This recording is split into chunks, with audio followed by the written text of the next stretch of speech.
Hello नमस्कार मित्रों, मैं हूं आपका दोस्त और होस्ट सोनू सिंह। और हेलो मित्र के इस प्लेटफॉर्म पे आप मुझे देखना शुरू कर चुके हैं।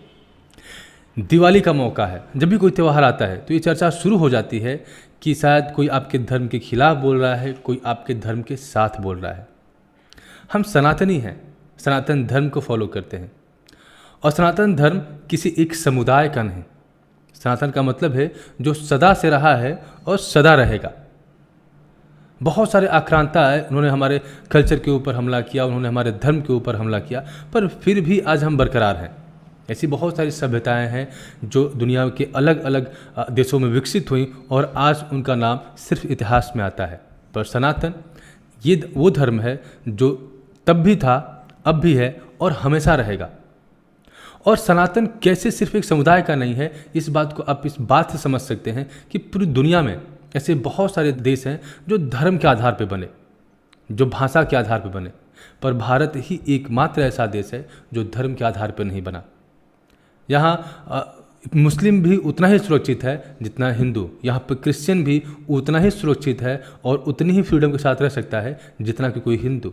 और क्यों सिर्फ हम मुस्लिम और क्रिश्चियन की बात करें, बल्कि हर एक समुदाय यहाँ पे उतनी ही फ्रीडम के साथ रहता है जितनी यहाँ की मेजॉरिटी। अब विडंबना ये है कि कुछ राजनीतिक पार्टियां और उनके साथ गठजोड़ किए हुए कुछ शरारती तत्व बराबर इस जद्दोजहद में लगे रहते हैं कि किस तरह से वो लोगों के बीच की खाई वो और बढ़ा दें, किस तरह से लोगों के मन में दुर्भावना भर दें, किस तरह से लोगों के मन में डर का माहौल भर दें।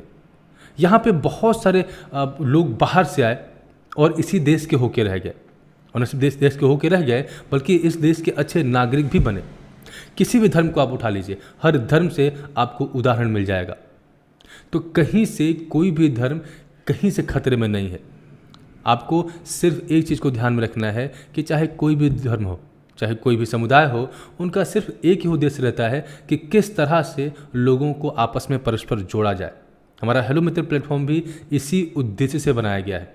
समाज में ऐसे बहुत सारे अच्छे विचार होते हैं जो समाज के लिए काम करना चाहते हैं, लोगों को जोड़ना चाहते हैं, लेकिन आज कहीं ना कहीं जो न्यूज़ चैनल है या कहीं कोई मीडिया है, उनका एक ही मोटिव रह गया है और वो होता है प्रॉफिट कमाना।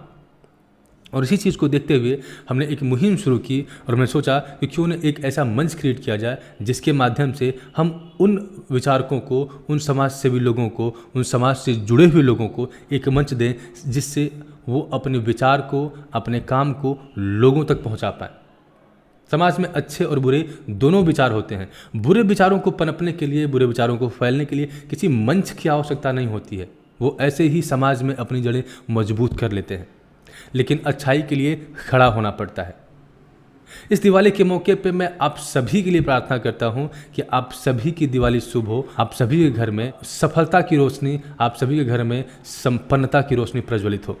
इसी शुभकामना के साथ मैं इस वीडियो को समाप्त करूंगा और ये रिक्वेस्ट करूंगा कि कभी भी किसी शरारती तत्व के बहकावे में या उनकी बातों में आकर कभी अपने मन में ये भाव ना आने दें कि कोई भी धर्म, मैं पर्टिकुलर किसी एक धर्म की बात नहीं कर रहा हूँ, कोई भी धर्म कहीं से खतरे में नहीं है। सब अपनी जगह सुरक्षित है।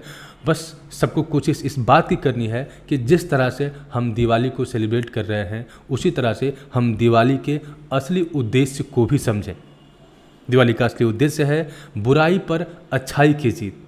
दिवाली का असली उद्देश्य है लोगों को आपस में जोड़ना और सौहार्द को बनाए रखना। तो इन्हीं बातों के साथ, इन्हीं विचारों के साथ मैं आपको दिवाली की ढेर सारी शुभकामनाएं देता हूं और उम्मीद करता हूं कि आप इसी तरह से अपने घर, अपने समाज और अपने देश में खुशियां बांटते रहेंगे और लोगों को जोड़ने और लोगों से जुड़ने का काम करते रहेंगे। आप सबको हैप्पी दिवाली।